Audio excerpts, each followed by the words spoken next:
All right, today's story. I sometimes share statistics on people detained here. We tend to focus on those with no criminal records. They're typically about half. Another third usually has pending charges, and I remind you guys that everybody's entitled to a fair trial and the presumption of innocence. And then there are the people with convictions. Asked whether people with criminal convictions should be deported, 87% of Americans agree. But I hope that today's story will convince you the answer to that question, should people with criminal convictions be deported? The answer should always be, it depends. Tony said to me one day last fall, "I think you'd enjoy meeting my friend Sonny." He was detained for 90 days at Plymouth. Tony had befriended Sonny on Facebook. Quote, "He was in that photo with Marcelo," Tony texted me. I didn't know what picture she meant, so she sent it to me, and it was that picture right there that my friend Nelson is holding. It's the only photo ever known to be taken and come out from the Burlington hold rooms. Marcelo, the high school student from Milford, is one of the men on the floor, and sitting on the built-in bench near the corner is Sonny. I've referred to that picture as the best evidence of the blatant violations of the Eighth Amendment that go on here, and it pains me that Sonny is in that photo. Tony introduced us on Signal, and I visited Sonny and his girlfriend Katie at their home in December and January. The first time I went, I suggested a time of 2 p.m. I was trying to avoid any possibility of them trying to serve me a meal. It didn't work. Tony prepared some salmon, ravioli, and a salad. I wasn't the least bit hungry, but I ate it anyway. Sonny was arrested May 30th of last year during Operation Patriot. Katie told him that ICE had called, saying they needed to update some information. Sonny called them back and said, "Listen, I see what's going on TV, so don't BS me. Just give me 10 minutes, let me say goodbye to my family, and you guys can come." They brought him here to Burlington, and Sonny spent 4 days and 3 nights in those conditions. The guards were terrible. Sonny asked one, "Why am I even here?" And the guard replied, "You got in a fight, didn't you? Well, Vietnam is taking people back, and with this administration, bye-bye." That same guard also spoke to Katie, who told me he said, "You'll have to wait 3 months to find out what's going on. He's gonna get sent back to a different country, and not home." From Burlington, Sonny was transferred to Plymouth County Correctional Facility. Plymouth was better. You have a bed and you can use the phone. After 30 days, you get a tablet which allows you to make calls home during allotted rec time. Sonny told me he was pressured to sign self-deportation orders. Quote, "These poor guys, they would just sign their life away to be deported because they didn't want to be there anymore. They tried that with me numerous times, and I just refused." Sonny showed me a paper where he was written up as refused to sign. Sonny was held in Plymouth until August 28th. That's 90 total days in detention. After 90 days in ICE custody, you are entitled to a review. It's called a post-order custody review. After that review, you can be held for another 90 days, or you can be released with an order of supervision. Sonny had a final order of removal from more than 15 years ago, and the only way to change that was for a judge to reopen his case. That's considered a Hail Mary in immigration law, but it happened, and his case was reopened, and he was released. To understand how Sonny came to be in this situation, we have to start at the very beginning. Sonny was born in 1984 in the south of Vietnam or Cambodia. His father was Vietnamese, and his mother was Khmer Krom, an indigenous people and the earliest inhabitants of the Mekong Delta.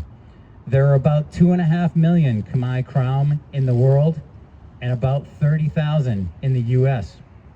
Sonny came to the U.S. in 1989 at the age of 5 from a refugee camp in Thailand with his sister and his grandmother. They eventually settled in Lowell. His upbringing in Lowell was fairly typical. There were a lot of Asians and a lot of Hispanics. Back then, they just didn't get along. Sonny describes himself as skinny and goofy, and he got beat up a fair amount. Fast forward to 2006. Sonny is married and living in Westfield with 3 kids and a dog. While visiting his sister and grandmother in Lowell, he went to buy some dog food, and coming out of the store, he was approached for wearing the wrong color for that neighborhood. As Sonny describes it, it went to pushing and shoving and then swinging. No one was hurt in the fight, and some people came and broke it up. As Sonny described it, hands were shook. Then the police came. Sonny was charged with assault and battery, as were 2 bystanders, but not the white man who started the whole thing. Then, when the 2 bystanders took a plea deal, Sonny decided to do the same. He wanted no more court and no more troubles for Grandma. After all, it was only 6 months of parole, or so he thought. Sonny didn't realize that by pleading guilty to a felony, he made himself subject to removal as a VFO, a violent felony offender. In 2008, he ended up in Plymouth for 4 months. At that time, Vietnam refused to accept the deportation of individuals who arrived in the U.S. before 1995. Sonny couldn't be deported, so ICE had to let him go.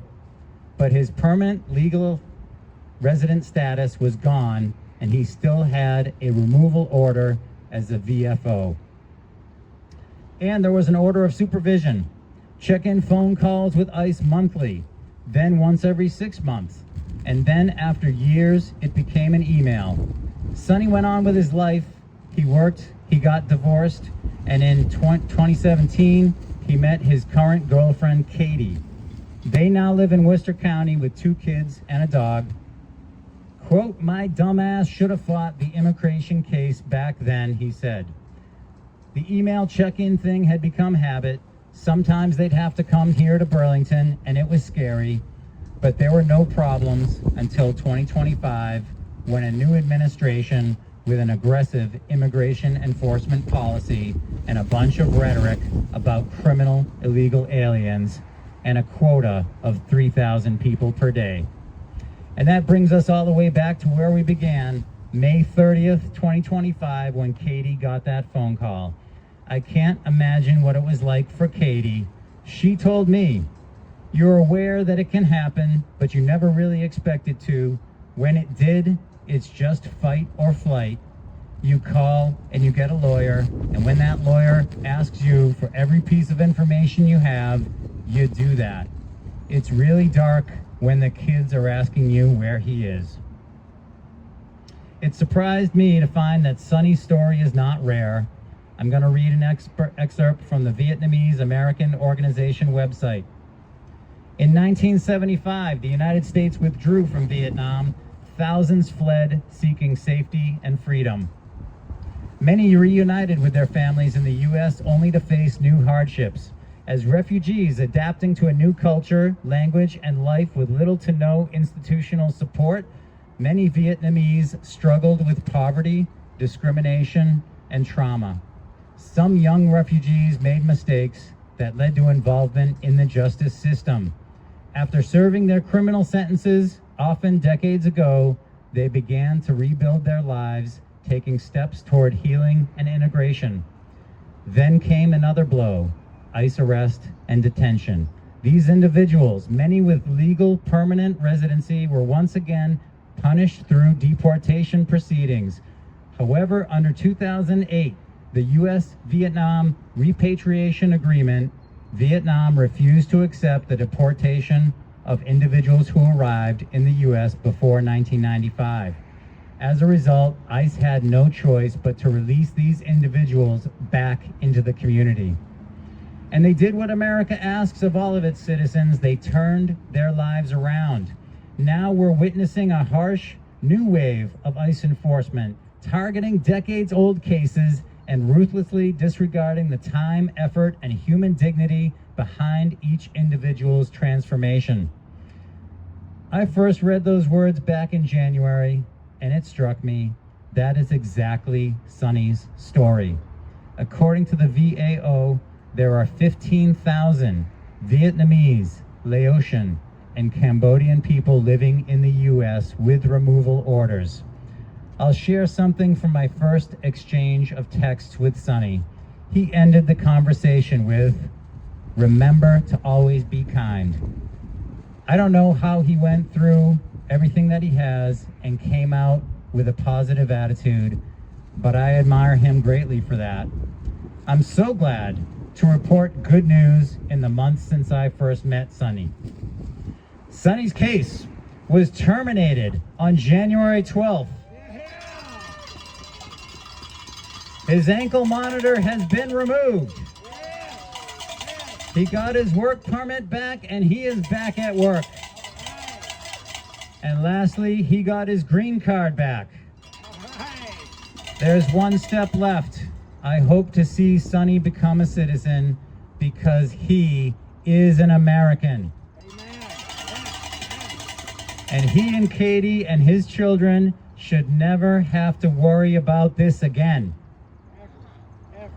We created these refugees from Southeast Asia, and now after decades in this country, our government wants to send them back to a home that they haven't known for 30 years, in Sonny's case, since he was 5 years old.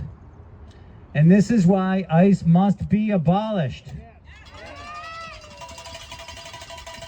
Should immigrants with criminal records be deported? My hope is that we can help educate our fellow Americans that the only reasonable answer to that question is, it depends.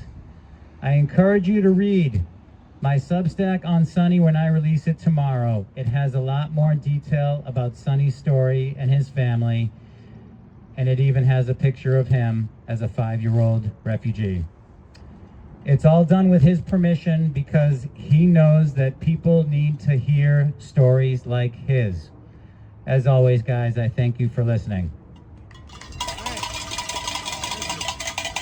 All right.